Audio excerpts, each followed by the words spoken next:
معزز سامعین ناظرین، طرف سے آداب۔ ہمارے وہ کپتان کہاں ہیں جو کہا کرتے تھے کہ سلیکشن مرضی کی تو نتائج بھی دیے۔ کرکٹ کے میدان میں تو واقعی نتائج دیے، مگر وزیر اعظم ہاؤس میں مرضی کی اکھاڑ پچھاڑ کے باوجود نتیجہ صفر ہے۔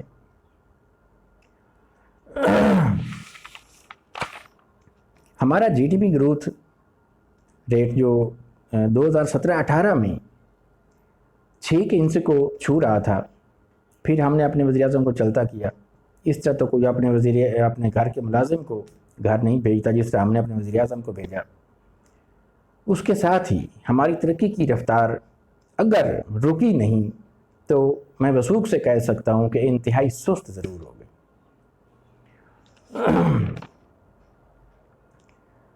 حکومتی قرضہ جو پی ٹی آئی کی گورنمنٹ اپنے 19 ماہ میں لے چکی ہے وہ 35,207 ارب روپے بنتا ہے۔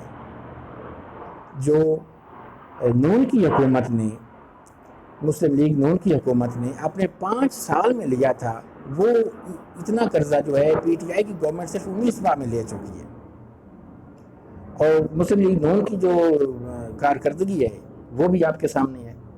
یعنی جب وہ اقتدار میں آئے تو دو جو ناقابل تسخیر محسوس ہو رہی تھیں وہ پرابلمز تھیں، ایک دہشت گردی اور دوسری انرجی۔ تو 2017-18 تک دونوں مسائل حل ہو چکے تھے، جبکہ پی ٹی آئی کی گورنمنٹ بھی کی کارکردگی بھی آپ کے سامنے ہے۔ اتنا لون لینے کے باوجود کچھ عطا پتہ نہیں کہ وہ کہاں گیا، اور کچھ نظر نہیں آ رہا۔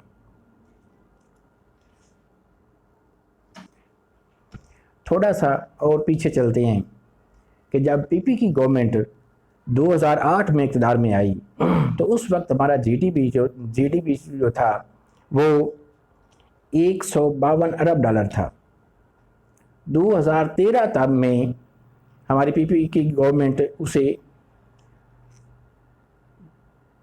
231 ارب ڈالر تک لے آئی، اور نون کی گورنمنٹ جو ہے 2018 تک اسے 314 ارب ڈالر تک لے آئی۔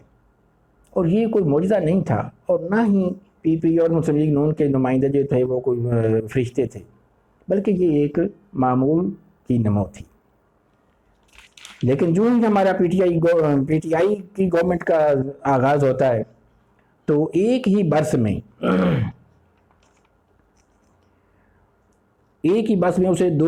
اسے کم کر کے، یعنی اسے کم کر کے 278 ارب ڈالر پر لے آتے ہیں۔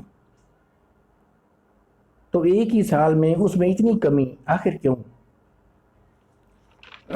پھر اس کے علاوہ پی ٹی آئی گورنمنٹ کے پہلے سال جو ہمارا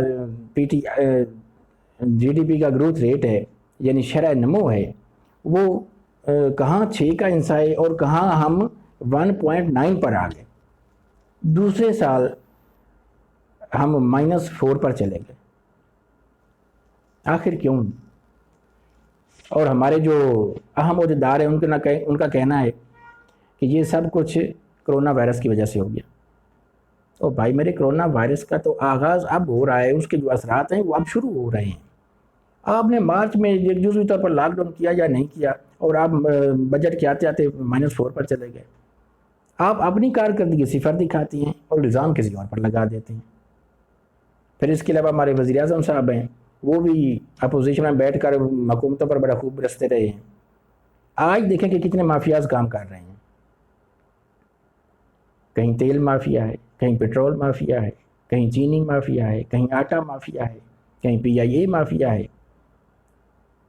اور یاد رہے کہ یہ جو مافیاز ہیں یہ اس وقت بھی تھے، یعنی کہ پہلی گورنمنٹ کے دوران بھی ہوتے تھے، لیکن ان کے ساتھ معاملات طے کرتے وقت حکومتی مفادات کو سامنے رکھا جاتا تھا۔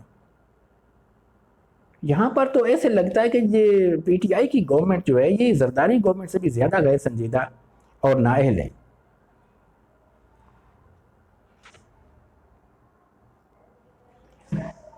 ساتھ ہی یہ حکومت جو ہے، یعنی پی ٹی آئی گورنمنٹ، یہ انصاف عام اور احتساب سر عام کے نعرے پر وجود میں آئی۔ ہم نے نواز شریف کو خود باہر جانے کی اجازت دی اور اب ہم خود پچھتا رہے ہیں۔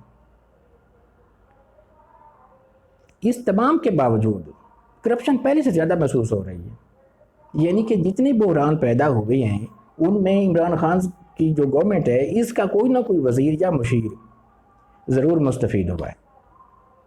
اور پھر کہا یہ جاتا ہے کہ عمران خان کی جو ذات ہے وہ کرپشن سے پاک ہے۔ یہاں مجھے ایک بچپن کا واقعہ یاد آ گیا ہے، وہ آپ سے شیئر کرتا ہوں۔ ہائی اسکول میں پڑھتے تھے اور چھٹی کے بعد ہمارے جو انچارج صاحب تھے وہ مزید ہمیں 1.5-2 گھنٹے جو بٹھائے رکھتے تھے۔ اللہ رب العزت نے ہماری سنی اور ہمارے پرنسپل صاحب چینج ہو گئے۔ گھنٹی بجی ہم بیٹھے تھے آرام سے، مزید 2-3 منٹ گزرے ہوں گے کہ اچانک جو ہے وہ کلاس روم کا دروازہ کھلا اور پرنسپل صاحب اندر آ گئے۔ چہرے پر انتہائی سختی تھی، کسی طالب علم کو یہ جرات نہیں ہوئی کہ وہ کلاس اٹینڈ کرتا۔ ہم ڈر کر سہم گئے اور وہ جو ہم سے مخاطب ہوئی، آپ نے چھٹی کی گھنٹی نہیں سنی؟ چلو چھٹی کرو۔ پھر ہمارے انچارج کی طرف مڑی اور کہا کہ تم میرے کمرے میں آؤ۔ خیر ہم سب چھٹی کر گئے، میں وہاں کھڑا رہا۔ تو پرنسپل صاحب جب اپنے کمرے میں گئے تو پیچھے آہستہ آہستہ ہمارے انچارج صاحب بھی ان کے کمرے میں گئے۔ تو اسی سختی سے ہمارے جو پرنسپل صاحب تھے وہ مخاطب ہو گئی اور کہا آپ نے بچوں کو کیوں بٹھایا ہوا تھا؟ کیا اوور ٹائم لگا رہے تھے؟ کس کی وجہ سے اوور ٹائم لگا رہے تھے؟ بچے صبح کے بھوکے ہیں، انہیں گھر کیوں نہیں جانے دیتے؟ تو اس واقعہ کو شیئر کرنے کا مطلب یہ ہے کہ کوئی بھی سربراہ جو ہوتا ہے وہ اپنے ادارے کا سربراہ ہوتا ہے، اور وزیر اعظم عمران خان صاحب جو ہیں وہ ہمارے کابینہ کے سربراہ ہیں، ہمارے وزیر اعظم ہیں۔ تو انہیں اپنا احساس ہونا چاہیے کہ وہ ایک ادارے کے سربراہ ہیں، اور کسی وزیر مشیر کی نااہلی سے یا کسی کی غفلت سے یا کسی کی کرپشن سے ان کو بری و ذمہ قرار نہیں دیا جا سکتا۔ تو آپ اس طرح کریں،